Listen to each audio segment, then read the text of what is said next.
ਪੁਰਾਣੇ ਜ਼ਮਾਨੇ ਦੇ ਵਿੱਚ ਤੁਸੀਂ ਵੇਖਿਆ ਹੋਣਾ ਵਾ, ਅਸੀਂ ਤੇ ਆਪਣੀਆਂ ਅੱਖਾਂ ਨਾਲ ਦੇਖਦੇ ਰਹੇ ਹਾਂ।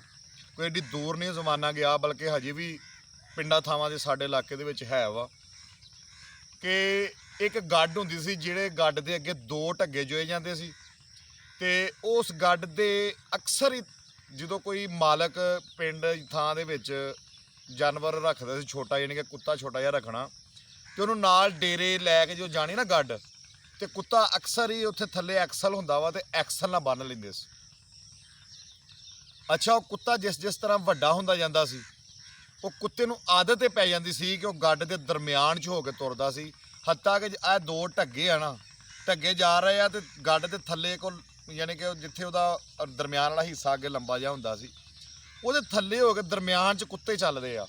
ਹੁਣ ਵੀ ਸਾਡੇ ਤੇ ਇੱਥੇ ਚੱਲਦੇ, ਤੁਸੀਂ ਵੀ ਵੇਖੇ ਹੋਣਗੇ, ਪੁਰਾਣੇ ਜ਼ਮਾਨੇ 'ਚ ਕਾਫੀ ਸੀਗੇ, ਹੁਣ ਜ਼ਰਾ ਘਟ ਗਏ, ਗੱਡਾਂ ਘਟ ਗਈਆਂ ਵਾ। ਹੁਣ ਇੱਕ ਢੱਗੇ ਵਾਲਾ ਜਾਂ ਇੱਕ ਜਾਨਵਰ ਵਾਲਾ ਅਕਸਰ ਰੇਹੜੀਆਂ ਆ ਗਈਆਂ, ਉਦੋਂ ਡਬਲ ਯਾਨੀ ਕਿ ਗੱਡ ਦੇ ਅੱਗੇ ਡਬਲ ਜਾਨਵਰ ਜੋੜਿਆ ਜਾਂਦਾ ਸੀ। ਅੱਛਾ, ਉਹ ਨਾ ਹੁਣ ਕੁੱਤਾ ਜਿਸ ਤਰ੍ਹਾਂ ਵੱਡਾ ਹੁੰਦਾ ਗਿਆ, ਇੱਕ ਵਾਰੀ ਨਾ ਉਹ ਕੁੱਤੇ ਦੇ ਜ਼ੇਨ ਦੇ ਵਿੱਚ ਗੱਲ ਕੀ ਆਈ, ਕਹਿੰਦਾ ਕਿ ਯਾਰ ਮੈਂ ਦਰਮਿਆਨ 'ਚ ਜੋ ਤੁਰਦਾ ਸੀਗਾ, ਹੁਣ ਇਹ ਢੱਗੇ ਜਾ ਰਹੇ ਦਰਮਿਆਨ ਦੇ ਵਿੱਚ ਉਹ ਕੁੱਤਾ ਚੱਲਦਾ ਸੀ। ਉਹ ਕੁੱਤਾ ਚੱਲਦਿਆਂ ਚੱਲਦਿਆਂ ਉਹਨੇ ਦੇਖਣਾ ਕਿ ਜਦੋਂ ਵੀ ਕਿਤੇ ਮਾਲਕ ਨੇ ਗੱਡ ਰੋਕਣੀ, ਉਹਨੇ ਸਭ ਤੋਂ ਪਹਿਲੋਂ ਜਿਹੜੇ ਕਿ ਢੱਗਿਆਂ ਨੂੰ ਨਾ ਪਾਣੀ ਪਿਲਾ, ਉਹਨਾਂ ਦੇ ਅੱਗੇ ਕੋਈ ਪੱਠੇ ਛੱਠੇ ਪਾ, ਉਸ ਤੋਂ ਬਾਅਦ ਉਹਨੇ ਆਪ ਖਾਣਾ, ਐਂਡ ਤੇ ਉਹਨੇ ਫਿਰ ਕੁੱਤੇ ਨੂੰ ਨਾ ਰੋਟੀ ਛੋਟੀ ਯਾਨੀ ਕਿ ਪਾਉਣੀ, ਖਾਣਾ ਦੇਣਾ।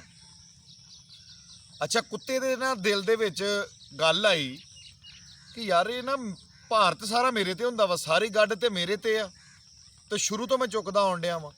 ਅਜੀਬ ਮਾਮਲਾ ਵਾ ਕਿ ਮਾਲਕ ਜਦੋਂ ਵੀ ਸਟੇ ਕਰਦਾ ਵਾ, ਜਦੋਂ ਵੀ ਖਾਣਾ ਖਾਣ ਦਾ ਟਾਈਮ ਹੁੰਦਾ ਵਾ ਜਾਂ ਪਾਣੀ ਪੀਣ ਦਾ ਟਾਈਮ ਹੁੰਦਾ, ਤਾਂ ਸਭ ਤੋਂ ਪਹਿਲੇ ਇਹਨਾਂ ਢੱਗਿਆਂ ਨੂੰ ਪਿਲਾਉਂਦਾ ਵਾ, ਉਸ ਤੋਂ ਬਾਅਦ ਆਪ ਰੋਟੀ ਪਾਣੀ ਖਾਂਦਾ, ਐਂਡ ਤੇ ਮੈਨੂੰ ਪਾਉਂਦਾ, ਹਾਲਾਂਕਿ ਵਜ਼ਨ ਤੇ ਸਾਰਾ ਮੇਰੇ ਤੇ ਆ।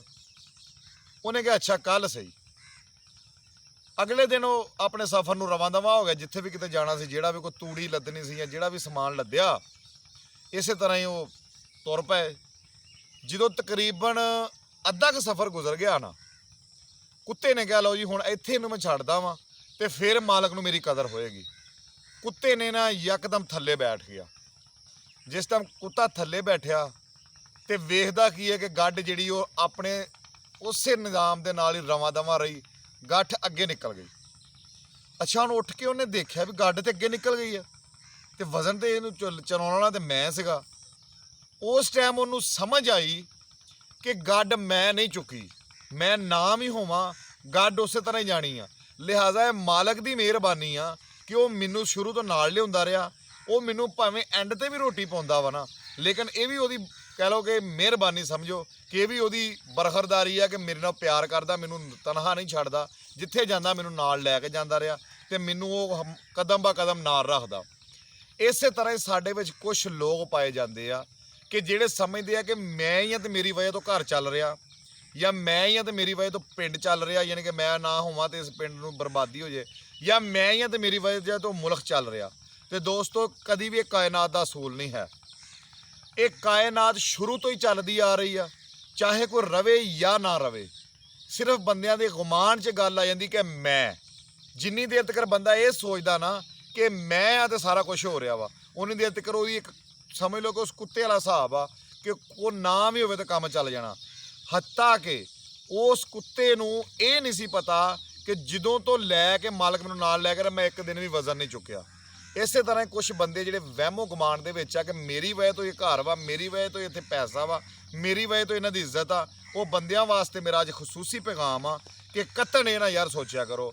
ਤੁਸੀਂ ਇਹ ਸੋਚਿਆ ਕਰੋ ਕਿ ਅੱਲਾ ਦਾ ਸ਼ੁਕਰ ਆ ਕਿ ਮੈਨੂੰ ਵੀ ਅੱਲਾ ਦੀ ਜ਼ਾਤ ਪਾਕ ਨੇ ਇੰਨੇ ਜੋਗਾ ਬਣਾਇਆ ਵਾ ਕਿ ਮੇਰੀ ਇੱਜ਼ਤ ਕਰਦੇ ਆ ਤੇ ਮੈਂ ਅੱਗੇ ਲਾ ਕੇ ਚੱਲਣ ਡਿਆ ਵਾਂ। ਮੇਰੇ ਨਾਲ ਭਾਰ ਵੰਡਿਆ ਗਿਆ ਵਾ, ਅੱਲਾ ਨੇ ਮੈਨੂੰ ਇਹ ਤੌਫੀਕ ਬਦਲੀ, ਨਾ ਕਿ ਉਹ ਕੁੱਤੇ ਦੀ ਤਰ੍ਹਾਂ ਇਹ ਸਮਝੋ ਕਿ ਸਾਰੀ ਗੱਡ ਮੇਰੇ ਤੇ ਆ ਤੇ ਮੈਂ ਬਹਿ ਜਾਵਾਂ ਤੇ ਕੋਈ ਮਕਸਦ ਇਹ ਰਹਿ ਜਾਣਗੇ, ਇਹਨਾਂ ਦਾ ਨਿਜ਼ਾਮ ਵਿੱਚ ਹੀ ਰਹਿ ਜਾਏਗਾ।